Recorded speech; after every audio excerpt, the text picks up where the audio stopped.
안녕하세요. 오늘은 민수기 7장에 대해서 나눠보도록 하겠습니다.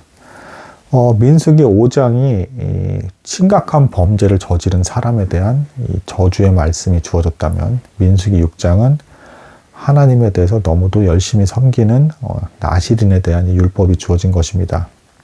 대조가 되는 것이고요. 그러면서 6장이 어떻게 끝나느냐?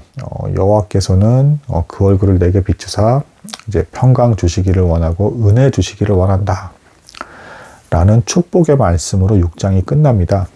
그러니까 이건 축도의 말씀인 겁니다. 대제사장이나 제사장들이 이스라엘 백성 앞에서 이렇게 너희가 복을 받기를 원한다, 하나님의 이름으로써 믿음의 선언을 하는 겁니다. 그래서 순종함으로 말미암아 너희는 이런 복을 하나님께서 주시기를 원하니까 그 복을 누리기를 원한다 라는 이제 선언을 하는 겁니다.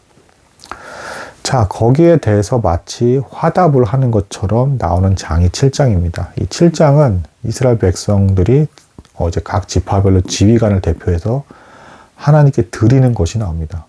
이제 자원해서 드리는 겁니다. 기쁜 마음에. 그러니까 6장에서 축복의 말씀에 대해서 마치 화답하는 것처럼 7장의 내용이 나오고 있어요. 우리가 감사하기 때문에 하나님께 이것을 드리고 싶습니다 라는 내용이 나오는 게 7장인 겁니다.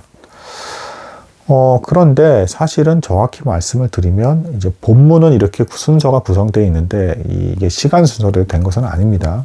이 7장에서 이스라엘 백성들이 감동해서 하나님께 무언가 드리는 이 시점은 이제 성막이 막 세워지고 여기에 거룩한 기름을 성물에 부을 때, 이제 바를 때, 이 기름을 바를 때, 그때 이제 벌어진 일입니다. 본문은 하나님의 축복에 대해서 감사하는 마음으로 이스라엘 백성들이 화답하는 순서로 배치가 된 듯 하지만 이게 시간 순서로 되어 있는 것은 아니다.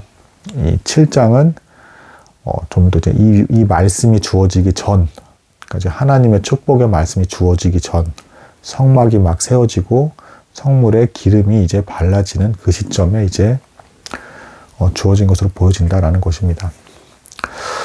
아무튼 근본적으로는 어쨌든 이스라엘 백성들은 이 성막이 세워졌을 때가 되건 6장에서 하나님의 축복의 말씀이 임하는 때가 되건 하나님에 대한 감사의 마음으로써 이제 드리게 되었다라고 이제 볼 수가 있겠습니다.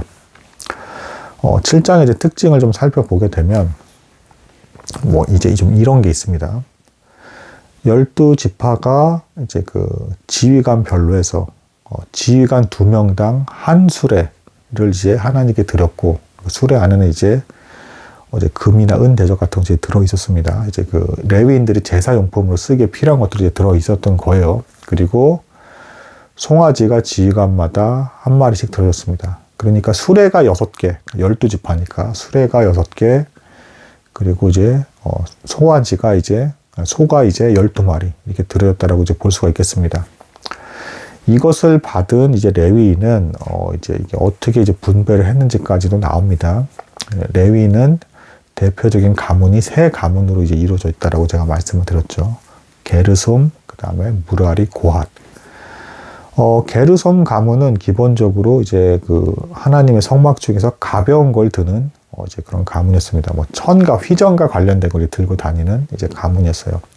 이 게르솜 가문에게 6개의 수레 중에서 이제 2개가 돌아가고 이제 송아지가 4마리가 들어갑니다. 3분의 1이 주어진 것이죠. 그리고 무라리 지파. 이 무라리 지파가 이제 가장 무거운 걸 이제 들고 다녔습니다. 이제 그 성막의 기둥이라든가 뼈대가 되는 널판 이런 것들, 무거운 것들을 들고 다녔어요. 그리고 이 무라리 지파에게 이제 남은 3분의 2가 되는 4개의 수레와 이제 8마리의 소가 이제 주어지게 됩니다. 자, 그래서 이제 이 레위 지파는 제가 말씀드렸지만 30세부터 50세까지 봉사를 한다라고 했죠. 무라리 지파 입장에서는 사실은 추정컨대 이렇게 보고 있습니다. 이 말뚝이나 이 기둥들을 다 합치면 무게가 무려 이제 4톤가량이 됐을 거라고 이제 보고 있고, 30세에서 50세 이제 연령의 이제 남자들이 이걸 메고 간 건데 많이 힘들었을 겁니다. 그냥 무거운 것도 아닐 뿐더러 하나님의 성물이기 때문에 굉장히 거룩하게 조심해서 들고 다녀야 됐던 것이죠. 자, 이 나이에 대해서 추가로 조금 더 말씀을 드리자면 30세는 참고로 신약에서 세례 요한과 예수님께서 사역을 시작했던 나이가 30세입니다. 혈기왕성한 20세가 아니라 30세, 좀 더 신중해지고 하나님 앞에서 조심스럽게 나아가는 나이가 되는 그 나이 때 이제 예수님과 세례요한 30세 때 이제 사역을 시작을 했고, 지금 이 레위 지파들이 섬기는 그 시점도 30세부터 시작을 합니다. 자, 그리고 이제 50세가 되었을 때 이제 노임이 되었는데, 뭐 무라리 지파 입장에서 생각을 한다면 그 무거운 거를 이제 50세까지 감당을 하고 나서 노임을 받았을 때 이제 그 중압감과 이제 그 무게감에 대한 자유함을 이제 느꼈겠죠. 이것이 이제 보여주는 교훈은 이 땅에서 이 불완전한 예배와 이 어떤 예배하는 순간에도 우리 어떤 힘겨움이 느껴지는 형태의 예배를 드리게 되죠. 이 땅에서는 불완전하기 때문에. 그리고 이렇게 무겁게 무라리 지파처럼 섬기는 어떤 이런 과정들에도 이제 언젠가는 끝이 있을 것이다. 그리고 그것에 노임을 받아서 이제 마침내는 자유롭게 될 것이다. 라고 해서 연령에 제한이 있습니다. 50세까지. 그리고 이제 천국에 가서 이제 마침내는 안식을 누리게 되는 그 시점이 있을 것이다. 이 세상에서의 무거운 짐이 내려놓게 되는 순간이 있을 것이라는 것을 암시해주고 있는 것입니다. 그리고 이제 고앗 자손에게는 이제 이 오늘 드린 것에 대해서 아무것도 이제 주어지지 않았습니다. 왜냐하면 고앗 자손이 가장 중요한 걸 들고 다녔어요. 이제 그 성막 안에 있는 뭐 등잔대라든가 이제 진설병 상이라든가 또 이제 뭐 지성소 안에 있는 언약궤라든가 이런 것들을 아주 조심해서 이제 운반을 해야 되기 때문에 이제 추가로 더 이제 주어진 것까지 관리해야 되는 일은 주어지지 않았습니다. 자, 그리고 여기서 이제 주목해야 될 특징은 이제 뭐가 있냐면, 이렇게 수레로서 무언가 드리고 이제 소를 한 마리씩 드리는 형태는 사실 이제 그 레위기 율법에서 하나님께서 드리라고 하는 형태의 어떤 그 예배 기준에 있는 어떤 내용이 아니었어요. 그러니까 이스라엘 백성들이 자발적으로 자유롭게 이렇게 정해서 드린 겁니다. 감사하는 마음으로. 하나님께서 정하신 형태의 어떤 드리는 방식이 아니었다라는 겁니다. 그럼에도 불구하고 7장에서 하나님께서 아주 세세하게 각 지파별로 어떻게 드렸는지를 다 묘사하시면서 반복적으로 다 똑같은 양을 드렸습니다. 똑같은 내용의 똑같은 양을 드렸음에도 하나님께서 하나하나 다 읊조리면서 정말 본문이 길게 아주 상세하게 각 지파별로 이렇게 드렸다는 걸 반복해서 계속 다 12번을 다 이제 말씀해 주시는 그런 부분이 나옵니다. 이걸 통해서 보건대 하나님께서 너희가 이렇게 소중하게 드린 것에 대해서 내가 하나하나 다 기억하면서 기쁘게 받았다라는 것을 이제 암시하는 이제 그런 이제 그 기록이라고 볼 수가 있겠습니다.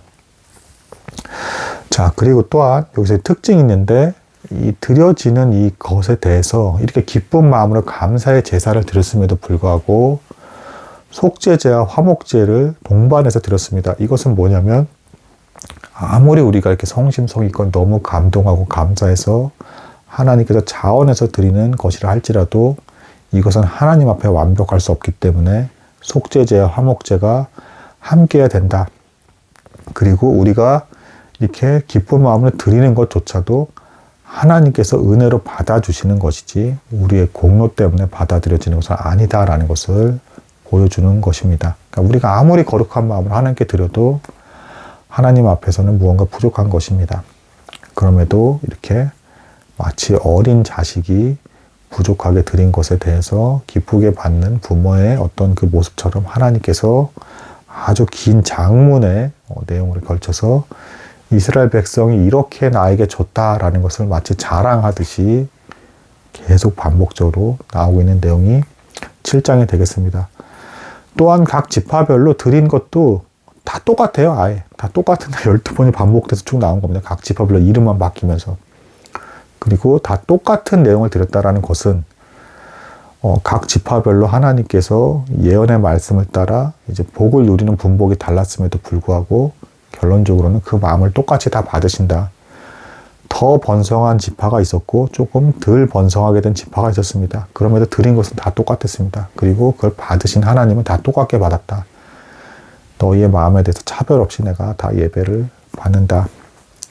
어떤 그런 가르침을 주신 것이라고 볼 수가 있겠습니다. 그래서 7장은 굉장히 기쁜 내용의 장이 되는 것이고, 또한 하나님께 거룩하게 드려지는 것을 이제 하나님께서 기쁘시게 받으신다. 그리고 이제 여기서 마지막으로 제가 말씀드린 것은 하나님께서 정하신 방식으로 드린 게 아님에도 이렇게 기쁘게 받아들여진 이유는 기본적으로 이 백성들이 정말 감사하는 마음으로 드렸기 때문에 하나님께서 받으신 것이다. 여러분께서 기억하실지 모르겠지만 레위기 앞에 보면 나답과 아비후는 하나님께서 정하신 불을 드리지 않았기 때문에 불사름을 당해서 죽임을 당했죠. 이게 단순히 이제 형식적인 어떤 의식을 어겼기 때문에 죽은 게 아니라 가증한 마음으로 드렸을 때는 이렇게 하나님께 벌을 내리신다는 걸 보여주신 것입니다. 7장에서는 이스라엘 백성들이 정한 율법대로 정확히 규례대로 드린 것이 아님에도 불구하고 받아주시는 하나님의 어떤 그 은혜의 모습이 나온다 라고 이제 볼 수가 있겠습니다. 오늘은 여기까지 나도록 하겠습니다. 감사합니다.